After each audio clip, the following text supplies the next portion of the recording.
अस्सलामुअलैकुम। Hello friends, welcome to my Zahra's kitchen. मैं हूं जहारा। उम्मीद करती हूं आप सब खैरियत से ज़रूर होंगे। आज मैं आप सभी के साथ आप सभी के मुंह में पानी आने वाला रेसिपी लेकर आई हूं। आज हम बनाने वाले हैं पानी पूरी की रेसिपी। मज़ेदार का चटनी और मज़ेदार का पानी हम बनाने वाले हैं। और ख़ासकर हम जो पानी पूरी बनाएंगे उसका जो पूरी होता है बहुत ही क्रिस्पी और खस्ता बनकर तैयार होगा। इस रेसिपी को ज़रूर ट्राई कीजिएगा। परफेक्ट रेसिपी है। मेरी रेसिपी को और फर्स्ट टाइम भी फॉलो करके बनाएंगी, आपका पानी पूरी बिल्कुल इसी तरह से बनकर तैयार होगा। बाजार से खरीद कर खाना बिल्कुल छोड़ देंगे और इस तरह से हेल्दी पानी पूरी आप घर पर बनाकर खाएंगी। हर शहर में हर जगह इसका नाम अलग होता है। कहीं पर पानी पूरी बोलते हैं, कहीं पर गुपचुप बोलते हैं, कहीं पर गोलगप्पा, कहीं पर पुचका। तो आपके शहर पर इसका क्या नाम है आप ज़रूर मुझे कमेंट करके बताइएगा। तो चलिए परफेक्ट पानी पूरी की रेसिपी को बनाना स्टार्ट करते हैं, जिसे देखते ही मुंह में आपकी पानी आ जाने वाली है। तो चलिए इस रेसिपी को बनाना स्टार्ट करते हैं। सबसे पहले हमें पानी पूरी के लिए पूरी का डो लगा लेना है। तो यहाँ पर देखिए मैंने लिया है 3/4 कप के करीब गेहूँ का आटा, और साथ ही मैं यहाँ पर 1/4 कप के करीब डाल देती हूँ सूजी। बारीक सूजी मैंने लिया है। बहुत ही सिंपल मेजरमेंट है। मैंने यहाँ पर कप का इस्तेमाल किया है, आप चाहें तो कटोरी या फिर ग्लास का भी इस्तेमाल कर सकते हैं। 3 हिस्सा आपको लेना है गेहूं का आटा और 1 हिस्सा आपको लेना है सूजी। तो अब मैं इसे डाल देती हूँ बोल पर। इसी के साथ मैं यहाँ पर आधी छोटी चम्मच डाल देती हूँ नमक, और साथ ही 1 चुटकी हमें लेना है बेकिंग पाउडर। अब हमें क्या करना है, सभी चीज़ों को अच्छी तरह से मिक्स कर लेना है, और यहाँ पर कोई भी हम चीज़ ऐड नहीं करेंगे। तो यहाँ पर देखिए मैं सभी चीज़ों को अच्छी तरह से मिक्स कर लेती हूँ। और यहाँ पर मैंने आटा गूंदने के लिए लिया है 1/2 कप पानी। तो थोड़ा थोड़ा पानी यहाँ पर डालूंगी और अच्छी तरह से हम इसका टाइट डो तैयार कर लेंगे। पूरी बनाने के लिए हमें बिल्कुल इसका टाइट डो तैयार करना है। तो सूजी है, फिर हमें इस डो को रेस्ट पर भी रखना होता है, तो सूजी और भी फूलेगा और भी हमारा डो जो है बिल्कुल परफेक्ट बनकर तैयार हो जाएगा। तो यहाँ पर आटा गूंदने के लिए मैंने 1/2 कप का पानी लिया है, लेकिन सारा पानी मैं यहाँ पर इस्तेमाल नहीं करने वाली हूँ। थोड़ा सा पानी यहाँ पर रह जाएगा। तो यहाँ पर मैं आप लोगों को दिखा देती हूँ, एक्स्ट्रा थोड़ा सा पानी 2 से 3 चम्मच पानी रह गया है। तो यहाँ पर देखिए थोड़ा थोड़ा पानी डालकर मैंने बिल्कुल इसका टाइट डो तैयार कर लिया है। अब हमें क्या करना है, इस डो को रखेंगे आधे घंटे के लिए रेस्ट पर, ताकि सूजी जो हमने डाला हुआ है वो अच्छी तरह से फूल जाए। जब तक हमारा आटा रेस्ट पर है तब तक हम मज़ेदार का आलू का चटनी भी बना लेते हैं, और साथ ही मज़ेदार का चटपटा पानी भी बनाकर तैयार कर लेंगे। आलू चटनी बनाने के लिए मैंने यहाँ पर पीला मटर और साथ ही काले चने को 6 से 7 घंटे के लिए पानी में भिगो कर रखा हुआ था। इसे मैंने पानी से अच्छी तरह से साफ़ कर लिया है। अब मैं कुकर पर डाल देती हूँ। इसी के साथ हमें यहाँ पर 250 ग्राम आलू को भी ऐड कर देना है। आलू को मैंने पानी से अच्छी तरह से साफ़ कर लिया है, 2 टुकड़ों में मैंने कट कर लिया है। अब मैं यहाँ पर डाल देती हूँ 1 गिलास के करीब पानी, और साथ ही आधी चम्मच हमें यहाँ पर नमक भी ऐड कर देना है। अब हम कुकर का लीड लगा लेंगे। स्टोव के हाई फ्लेम पर हम इसे 6 से 7 व्हिसल आने तक पका लेंगे। तब तक हमारा चना भी अच्छी तरह से गल जाएगा और साथ ही आलू भी। जब तक हमारा चना आलू पक रहा है तब तक हम यहाँ पर हरी चटनी बना लेंगे। तो यहाँ पर मैंने 2 कप ले लिया है हरा धनिया, 1 कप लिया है पुदीना, और साथ ही 1 इंच का अदरक, 10 से 12 लहसुन की कली और कुछ हरी मिर्च। तो यहाँ पर जो है ना, मैं हरी चटनी जो बनाऊंगी जिसे हम आलू की चटनी पर भी डालेंगे और पानी में भी डालेंगे, तो मज़ेदार की चटनी बनकर तैयार होगी। धनिया और पुदीने को मैंने अच्छी तरह से पानी से साफ़ कर लिया है। यहाँ पर मैंने चटनी का जार ले लिया है। सबसे पहले हरा धनिया डाल देती हूँ, इसी के साथ हमें यहाँ पर पुदीना भी ऐड कर देना है। अब मैं यहाँ पर डाल देती हूँ लहसुन, अदरक और साथ ही हरी मिर्च। अगर आप लहसुन नहीं खाते हैं तो आप यहाँ पर स्किप कर लें। तो इसी के साथ मैं यहाँ पर डाल देती हूँ आधी चम्मच साबुत जीरा, और साथ ही हमें यहाँ पर नमक भी ऐड कर देना है 1 छोटी चम्मच के करीब। अब मैं यहाँ पर 2 चम्मच नींबू का रस ऐड कर देती हूँ। थोड़ा सा पानी डालूंगी और हमें इसे पीस लेना है। बहुत ही मज़ेदार का चटनी बनकर तैयार होता है। अगर आप चाहें तो यहाँ पर आइस क्यूब्स डाल सकते हैं, जिससे आपका चटनी का कलर बिल्कुल भी चेंज नहीं होगा। आप इसे फ्रीज में स्टोर करके रख सकते हैं। आप इसे किसी भी स्नैक्स स्टार्टर के साथ सर्व कर सकते हैं। बहुत ही मज़ेदार का चटनी बनकर तैयार हुआ है। इस चटनी को मैं डालने वाली हूँ आलू की चटनी पर, जो हम पानी पूरी के लिए बनाने वाले हैं, और साथ ही चटपटा हम पानी जो बनाएंगे पानी पूरी के लिए, उसमें भी मैं इस चटनी का इस्तेमाल करने वाली हूँ। तो अब हमें क्या करना है, एक मसाला तैयार करना है, जिसके लिए मैंने एक पैन रख लिया है स्टोव के मीडियम लो फ्लेम पर। 1 चम्मच डाल देती हूँ सौंफ, 1 चम्मच हमें लेना है साबुत धनिया, 1 चम्मच काली मिर्च, और साथ ही हमें यहाँ पर 1 चम्मच लेना है साबुत जीरा। 6 से 7 लाल सूखा मिर्च भी मैं यहाँ पर डाल देती हूँ। हाई मीडियम फ्लेम पर सभी खड़े मसालों को हम 2 मिनट के लिए रोस्ट कर लेंगे, इस तरह से भून लेंगे। जैसे ही इसके अंदर का थोड़ा सा एरोमा बाहर आएगा, खुशबू आएगा, तभी हमें स्टोव को ऑफ कर लेना है और चटनी के जार पर डालकर हम इसे पाउडर कर लेंगे। बहुत ही मज़ेदार का मसाला बनकर तैयार होता है। इसे भी मैं इस्तेमाल करूंगी, आलू के चटनी पर डालूंगी और साथ ही हम पानी पर भी डालेंगे, जिससे हमारा पानी पूरी का जो पानी है बहुत ही मज़ेदार का चटपटा बनकर तैयार होगा। तो यहाँ पर मैंने चटनी का जाल ले लिया है। सभी खड़े मसालों को मैं यहाँ पर डाल दूँगी और इसका हम बिल्कुल फ़ाइन पाउडर कर लेंगे। इस मसाले को आप चाहें तो किसी भी एयरटाइट कंटेनर में स्टोर करके भी रख सकते हैं। आप इसे किसी भी कबाब में डाल सकते हैं, स्प्रिंकल ऊपर से कर सकते हैं, या फिर आप इसे चाट में भी ऊपर डालकर खा सकते हैं। दही भल्ले में भी आप इस मसाले का इस्तेमाल कर सकते हैं। बहुत ही मज़ेदार का आपका मसाला बनकर तैयार होता है। तो यहाँ पर देखिए हमारा जो मसाला है बिल्कुल तैयार है और साथ ही चटनी भी तैयार है। तो इस मसाले और चटनी से ही हमारा पानी पूरी का जो आलू चटनी और मज़ेदार का तीखा पानी जो बनकर तैयार होगा ना, बहुत ही मज़ेदार का बनेगा। तो इस तरह से आप पहले हरी चटनी और इस तरह से मसाला बना लें, उसके बाद देखिए आपका किस तरह से मज़ेदार का चटनी बनकर तैयार होता है और पानी भी चटपटा बनेगा। तो यहाँ पर आलू और मटर अच्छी तरह से गल चुका है। मैं यहाँ पर आप लोगों को दिखा देती हूँ लीड हटाकर। अब मैं एक एक करते हुए आलू को निकाल दूँगी और थोड़ा सा ठंडा जब हो जाएगा इसका हम छिलका निकाल कर मैश कर लेंगे। और साथ ही मैं यहाँ पर आप लोगों को दिखा देती हूँ चना किस तरह से गला है। इतना ही हमें इसे गलाना है, बिल्कुल भी हम इसे सॉफ्ट नहीं करेंगे, थोड़ा सा इसके अंदर कन रखेंगे तभी ये खाने में मज़ेदार का लगेगा। तो यहाँ पर आप देख सकते हैं तो पीला चना और साथ ही हमारा जो काला चना है वो अच्छी तरह से पक गया है। अब मैं इसे निकाल देती हूँ एक बोल पर, इसे मैं साइड कर लेती हूँ। इसी के साथ मैं यहाँ पर आलू को अच्छी तरह से मैश कर लूँगी।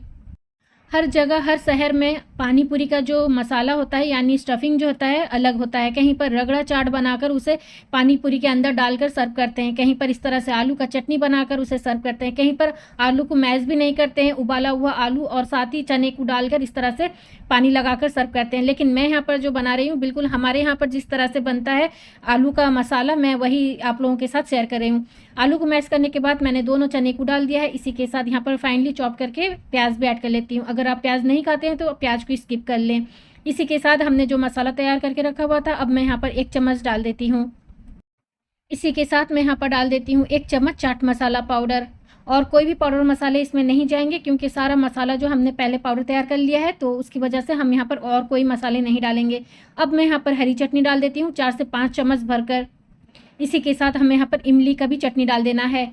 खट्टी मीठी इमली की चटनी है, इसकी रेसिपी मैंने अपलोड कर दी है, आप चाहें तो सर्च करके देख सकते हैं। इमली की चटनी बाय जहाराज किचन। इसी के साथ मैं यहाँ पर काला नमक ऐड कर लेती हूँ आधी चम्मच के करीब। सभी चीज़ों को हम अच्छी तरह से मिक्स कर लेंगे। यहाँ पर नमक आप अपने टेस्ट के मुताबिक डालिएगा और हरी चटनी और मसाला जो है आप अपने टेस्ट के मुताबिक डालिएगा। तो हमारा आलू चटनी बिल्कुल बनकर तैयार है। अब मैं सबसे ऊपर इस तरह से फिर से चने को ऐड कर लेती हूँ। तो हमारा आलू चटनी जो है पानी पूरी के लिए बिल्कुल तैयार है। इसे मैं साइड कर लेती हूँ। अब हमें क्या करना है, उसका चटपटा तीखा पानी बना लेना है। सबसे पहले हमें पानी ऐड कर देना है। 1 लीटर मैंने एक बोल पर पानी डाल दिया है। इसी के साथ मैं यहाँ पर इमली का चटनी डाल देती हूँ, खट्टी मीठी। आप चाहें तो यहाँ पर सिंपल सा इमली का पल्प का भी इस्तेमाल कर सकते हैं। थोड़ा सा इमली को गर्म पानी में भिगो कर रख दें, उसके बाद उसे मसल कर उसका पल्प अलग कर लें। अब मैं यहाँ पर मसाला ऐड कर देती हूँ 2 चम्मच के करीब। इसी के साथ हमें यहाँ पर हरी चटनी उसे भी ऐड कर देना है 2 से 3 चम्मच। जितना आपको यहाँ पर चाहिए आप उतना ही डालिए क्योंकि पानी पूरी का जो पानी होता है ना उसका टेस्ट हर किसी का अलग होता है, किसको कितना तीखा पसंद है तो उस हिसाब से यहाँ पर डालिए। अब मैं यहाँ पर चाट मसाला पाउडर 1 चम्मच डाल देती हूँ। इसी के साथ हमें यहाँ पर 1 चम्मच भरकर काला नमक भी डाल देना है। सभी चीज़ों को हम अच्छी तरह से मिक्स कर लेंगे। तो मैं यहाँ पर चखी, थोड़ा सा मुझे और तीखा चाहिए था तो यहाँ पर मैं और 2 चम्मच डाल देती हूँ हरी चटनी। तो उस हिसाब से मैं आप लोगों को बोल रही हूँ। तो यहाँ पर जो है ना आप अपने टेस्ट के मुताबिक सभी चीज़ें जो है ऐड कीजिएगा। सबसे आखिर में हमें यहाँ पर बूंदी ऐड कर देना है। बूंदी डालने से क्या है ना, पानी देखने में जितना टेम्पटिंग लगता है खाने में भी बहुत ही मज़ेदार का लगता है। आप चाहें तो डालें या फिर इसे स्किप भी कर सकते हैं। तो यहाँ पर हमारा आलू चटनी भी बनकर तैयार है और साथ ही हमारा मज़ेदार का चटपटा तीखा पानी भी बिल्कुल बनकर तैयार है। तो चलिए हम चलते हैं मेन स्टेप पर जहाँ पर हम पूरी बनाएंगे। बिल्कुल फूले फूले बनेंगे और बहुत ही क्रिस्पी। तो आधे घंटे के लिए मैंने डो को अच्छी तरह से रेस्ट पर रखा हुआ था। अब यहाँ पर हमारा डो बिल्कुल परफेक्ट बनकर तैयार है। अब मैं यहाँ पर इसके छोटे छोटे से बॉल बना लेती हूँ, यानी लोई हम इस तरह से छोटे छोटे बिल्कुल छोटे साइज़ के हम बनाएंगे, जिससे हमारा पूरी जो है छोटे साइज़ का बनेगा और साथ ही फूलेगा भी अच्छी तरह से। तो यहाँ पर देखिए सभी लोई मैंने तैयार कर लिया है। अब मैं यहाँ पर एक एक को इस तरह से बेल लूँगी। सूखा आटा हम लगाएंगे और ओवल शेप में बेल देंगे। आप चाहें तो राउंड शेप में भी इसे बेल सकते हैं। तो लेकिन आपको क्या है ना, गोले बिल्कुल छोटे साइज़ का बनाना है, तब जाकर आपका जो है पूरी बिल्कुल पतला बनेगा और फूलेगा भी अच्छी तरह से। तो इसी तरह से मैं सभी लोई को सूखा आटा लगाकर इस तरह से बेल लूँगी ओवल शेप पर। आप जिस सरफेस पर इसे बेलें वहाँ जो है ना आटा बिल्कुल भी चिपचिपा ना हो, सरफेस साफ़ हो और बेलन भी जो है आपका साफ़ होना चाहिए। तो तब जाकर जो है ना आपका पूरी अच्छी तरह से फूलेगा। अगर वो थोड़ा भी क्रैक हो जाएगा तो फूलेगा नहीं। तो यहाँ पर इसी तरह से मैंने सभी पूरी को बेलकर तैयार कर लिया है। अब मैं इसे एक प्लेट पर निकाल देती हूँ। और आप इसे इसी तरह से 10 मिनट के लिए छोड़ दें। 10 मिनट के बाद आप इसे फ्राई करें, तब जाकर आपका जो है ना पूरी बहुत ही खस्ता क्रिस्पी बनकर तैयार होगा। और तेल अगर हल्का गर्म रहेगा तो यहाँ पर मैं आप लोगों को दिखा देती हूँ, अगर तेल हल्का गर्म रहेगा बिल्कुल भी आपका पूरी फूलेगा नहीं। तो 10 मिनट के बाद अब मैं इसे फ्राई करूँगी। तेल को पहले हम अच्छी तरह से गर्म कर लेंगे। तेल जब पूरी तरह से अच्छी तरह से गर्म हो जाएगा हाई फ्लेम पर, तब हमें यहाँ पर एक एक करते हुए पूरी डालना है। तो पूरी डालते ही आप देखेंगे बिल्कुल इस तरह से फूल जाएगा। और फ्लेम हमें बिल्कुल भी लो नहीं करना है, हाई फ्लेम पर ही हम इसे फ्राई करेंगे और बहुत ही गर्म तेल पर हमें इसे फ्राई करना है। जैसे ही हम गर्म तेल पर पूरी को डालेंगे वो फ़ौरन ही फूल जाएगा। अगर आप लो फ्लेम पर पूरी को फ्राई करेंगे वो फूलेगा नहीं सही तरह से, क्योंकि इसका टेम्परेचर बिल्कुल हाई रखना है तेल का हमें, तब जाकर हमारा पूरी इसी तरह से फूलने वाला है। अगर टेम्परेचर कम रहेगा, लो रहेगा, तो बिल्कुल भी पूरी आपका फूलेगा नहीं। तो यहाँ पर देखिए, अब मैं यहाँ पर आप लोगों को क्लियरली दिखा देती हूँ। मैंने हाई फ्लेम रखा है और एक एक करते हुए जितना मैं पूरी डाल रही हूँ बिल्कुल इस तरह से परफेक्टली वो फूलता है। क्रिस्पी होने तक हम इसे फ्राई कर लेंगे। कुछ ही सेकंड लगता है, हमारा जो पूरी है बिल्कुल बनकर तैयार हो जाता है। ज़्यादा टाइम भी नहीं लगेगा। बिल्कुल आपको इसे 6 से 7 सेकंड के लिए फ्राई करना होता है हाई फ्लेम पर, उसके बाद आप इसे निकाल लें। इसी तरह से हाई फ्लेम पर मैं सभी पूरी को पहले फ्राई कर लेती हूँ, उसके बाद मैं आप लोगों को दिखाऊंगी इसका आवाज़, और इसे मैं तोड़ के भी दिखाऊंगी कितना क्रिस्पी बनकर तैयार हुआ है। माशाल्लाह से आप सुनिए इसका आवाज़, कितना क्रिस्पी बनकर तैयार हुआ है। अब मैं इसे तोड़ के भी आप लोगों को दिखा देती हूँ।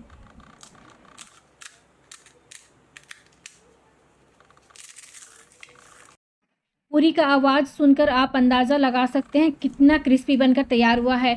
आप इसे किसी भी एयरटाइट कंटेनर में स्टोर करके भी रख सकते हैं, या फिर अगर आप इसे खुला बर्तन पर इसे 6 से 7 घंटे के लिए भी छोड़ देंगे ना, आपका पूरी बिल्कुल इसी तरह से क्रिस्पी ही रहेगा।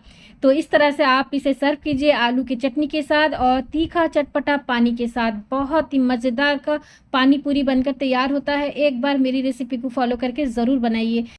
बहुत ही मज़ेदार का पानी पूरी बनकर तैयार होता है। आपके शहर पर इसे किसके नाम से बोलते हैं मुझे कमेंट करके ज़रूर बताइएगा। और मेरी रेसिपी को ट्राई करना मत भूलिए। सच मानिए आप लोगों को बहुत ही पसंद आने वाला है। बहुत ही सिंपल तरीके से मैंने यहाँ पर 3 रेसिपी शेयर किया है। पानी पूरी का पानी, आलू चटनी और साथ ही पूरी किस तरह से बना सकते हैं। तो ज़रूर ट्राई कीजिए, आप सभी को बहुत ही पसंद आने वाला है। तो फ्रेंड्स, अगर आज की पानी पूरी की मज़ेदार की चटपटी रेसिपी आप लोगों को पसंद आई है, आप लोगों के लिए हेल्पफुल लगती है, तो प्लीज़ इस वीडियो को लाइक, शेयर और मेरे चैनल को सब्सक्राइब ज़रूर करते भेजाइए। साथ में बेल आइकन को क्लिक करना मत भूलिए, उससे मेरी वीडियो की नोटिफिकेशन आपके फ़ोन पर सबसे पहले पहुँचेगी, आप उसे सबसे पहले देख पाएंगे। तो चलिए मिलते हैं एक नई रेसिपी के साथ। अपना ख्याल रखें और मुझे दुआओं में याद ज़रूर रखें। अल्लाह हाफिज़।